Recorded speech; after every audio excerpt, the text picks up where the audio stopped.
একদম মিষ্টি দোকানের মতন পারফেক্ট টক দই কীভাবে বানাবেন সেটাই আজকে আপনাদের দেখাবো। আর এই যা গরম পড়েছে, খাওয়া শেষে টক দই তো চাই, তাই কিনে খাওয়ার থেকে ঘরে বানিয়ে নেওয়াটাই ভালো। আমি এখন 1 লিটার ফুল ক্রিম দুধ জাল দিতে বসিয়েছি। ভালো করে জাল দিয়ে ফুটিয়ে ফুটিয়ে গাঢ় করতে হবে। দুধটা যতক্ষণ ফুটছে ততক্ষণ দই বসানোর জন্য দইয়ের সাজটা এনেছিলাম মিষ্টির দোকান থেকে, সেটা বরং ছাঁকনিতে করে ছেঁকে নিচ্ছি।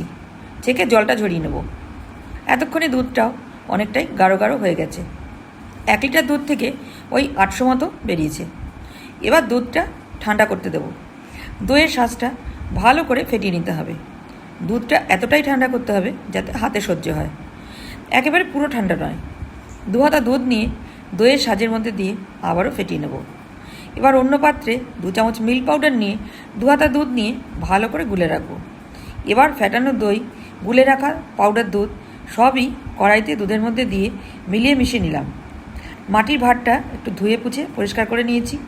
এবার 1 চামচ টক দই ভালো করে লেপে নেব। এবার মেলানো মেশানো দুধটার থেকে হাতায় করে ঢেলে ঢেলে পুরোটাই ঢেলে নিলাম। উপরে অ্যালুমিনিয়ামের ফয়েল দিয়ে আটকে দেবো। এবার ডেকচি দিয়ে ঢাকা দিয়ে দেবো যাতে একটুও হাওয়া না ঢোকে।